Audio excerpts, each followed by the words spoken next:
Hello everyone, मैं प्रदीप कुमार आगाज IAS institute में आप सभी का स्वागत करता हूं। तो आइए आज के इस वीडियो में हम लोग बात करने वाले हैं विज्ञान एवं प्रौद्योगिकी। विज्ञान एवं प्रौद्योगिकी से रिलेटेड यूपीएससी के प्रीलिम्स और मेंस के लिए आज के जितने भी मोस्ट इंपॉर्टेंट टॉपिक है हम आप लोगों के लिए लेकर आए हैं। तो चलिए देखते हैं। तो देखिए, प्रीलिम्स के लिए जो टॉपिक है वो राष्ट्रीय सांख्यिकी दिवस और प्रोफेसर प्रशांत चंद्र महानलोबी से बिग डेटा आर्टिफिशियल इंटेलिजेंस पद्म पुरस्कार और दूसरी पंचवर्षीय योजना और डिजिटल इंडिया और कौटिल्य का अर्थशास्त्र। और मेंस के लिए जो टॉपिक है वो भारत के बिग डेटा और एआई चुनौतियों से निपटने के लिए महालनोबिस की अंतर्दृष्टि। तो चलिए हम यूपीएससी के प्रीलिम्स और मेंस के इन सभी टॉपिक के बारे में पूरे विस्तार से चर्चा करते हैं। तो देखिए चर्चा में क्यों है, आइए समझते हैं। भारत के प्लान मैन के रूप में प्रसिद्ध प्रोफेसर प्रशांत चंद्र महालनोबिस के जन्मदिन के उपलक्ष्य में भारत में 29 जून को राष्ट्रीय सांख्यिकी दिवस मनाया गया।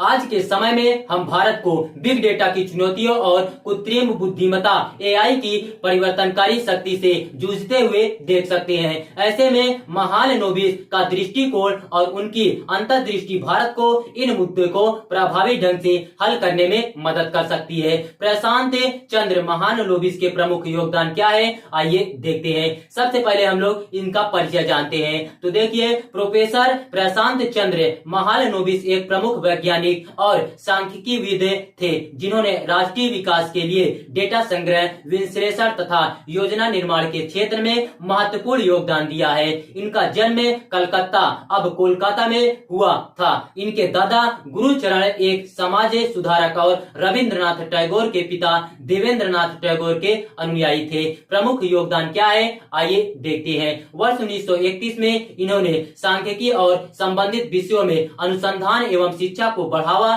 देने के उद्देश्य से कलकत्ता में भारतीय सांख्यिकी संस्थान आईएसआई की स्थापना की थी। उन्होंने वर्ष 1933 में पहली भारतीय सांख्यिकी पत्रिका सांख्य की भी स्थापना की थी। वर्ष 1955 में उन्हें प्रधानमंत्री जवाहरलाल नेहरू द्वारा भारत के योजना आयोग के सदस्य के रूप में नियुक्त किया गया था। उन्होंने दूसरी पंचवर्षीय योजना 1956 से 1961 में औद्योगिकीकरण और आर्थिक विकास के लिए भारत की रणनीति को डिजाइन करने में महत्वपूर्ण भूमिका निभाई, जिसे गढ़ती मॉडल के आधार पर महालनोबिस योजना के रूप में भी जाना जाता है। इस योजना में भारी उद्योगों और पूंजीगत वस्तुओं पर बल दिया गया था। इसके साथ ही रविंद्रनाथ टैगोर द्वारा विश्व भारती विश्वविद्यालय की स्थापना तथा उसे आकार देने में भागीदारी उनके महत्वपूर्ण योगदान को उजागर करती है। वर्ष 1968 में उन्हें पद्म विभूषण से सम्मानित किया गया था। भारत के बिग डेटा और एआई संबंधी चुनौतियों से निपटने के लिए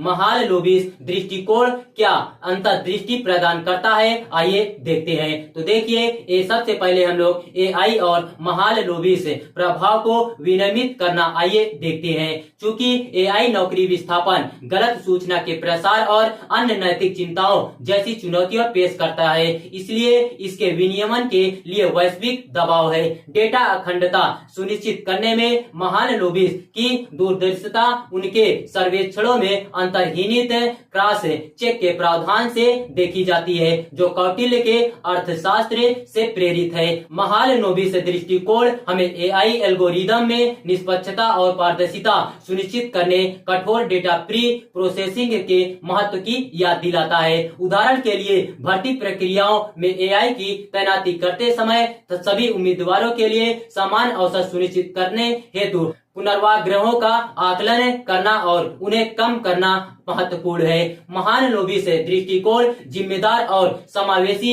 एआई सिस्टम के सृजन हेतु ऐसी चुनौतियों का सामना करने और संबोधित करने की आवश्यकता पर जोर देता है। अनेक डेटा स्रोतों का एकीकरण क्या है, आइए हम लोग देखते हैं। महालनोबिस ने अर्थव्यवस्था और समाज का समग्र दृष्टिकोण प्राप्त करने के लिए विविध डेटा स्रोतों को एकीकृत करने की वकालत की। बिग डेटा और और एआई के संदर्भ में इसका तात्पर्य संरचित और गैर संरचित data, social media feed, satellite imagery तथा सेंसर डेटा सहित विभिन्न डेटा प्रवाह को शामिल करना है। इस तरह का एकीकरण व्यापक विश्लेषण की सुविधा प्रदान कर सकता है और नवीन अनुप्रयोगों को सक्षम कर सकता है। उदाहरणतः किसी क्षेत्र हेतु मौसम संबंधी डेटा, उपग्रह इमेजरी और किसान जनित डेटा का संयोजन फसल स्वास्थ्य, कीट प्रकोप तथा इष्टतम सिंचाई प्रथाओं पर मूल्यवान अंतर्दृष्टि प्रदान कर सकता है। यह दृष्टिकोण सटीक कृषि फसल की पैदावार और किसानों की आजीविका में सुधार कर जैसे कृत्रिम बुद्धिमत्ता संचालित समाधानों के विकास को सक्षम बनाता है। सांख्यिकी मॉडल का महत्व क्या है, आइए हम लोग देखते हैं। महान लोबिस ने सार्थक निष्कर्ष और पुनर्नुमान हेतु सांख्यिकी मॉडल के महत्व पर जोर दिया। बिग डेटा और कृत्रिम बुद्धिमत्ता के युग में उन्नत मशीन लर्निंग एल्गोरिदम और पुनर्नुमानित मॉडलिंग तकनीक विशाल डेटा सेट का विश्लेषण करने में महत्वपूर्ण भूमिका निभाती है। इन मॉडलों को स्वास्थ्य देखभाल, वित्त और शहरी नियोजन जैसे विभिन्न क्षेत्रों में नियोजित किया जा सकता है। उदाहरण के लिए स्वास्थ्य देखभाल डेटा पर पुनर्नुमानित मॉडल लागू करके नीति निर्माता जनसंख्या स्वास्थ्य प्रवृत्ति की पहचान कर सकते हैं, बीमारी के प्रकोप का पुनर्नुमान लगा सकते हैं और संसाधनों को प्रभावी ढंग से आवंटित कर सकते हैं। यह दृष्टिकोण साक्ष्य आधारित निर्णय लेने और सक्रिय हस्तक्षेप की सुविधा प्रदान करता है। तो देखिए, अगर आप लोगों को इसका पीडीएफ चाहिए तो इसका पीडीएफ हम आप लोगों को टेलीग्राम चैनल पर अपलोड कर देंगे। टेलीग्राम चैनल का नाम है आगाज आईएएस इंस्टीट्यूट और टेलीग्राम चैनल का लिंक हम इस वीडियो के डिस्क्रिप्शन में भी दे देंगे। आप यहां से भी जाकर टेलीग्राम चैनल को ज्वाइन कर सकते हैं और पीडीएफ डाउनलोड कर सकते हैं।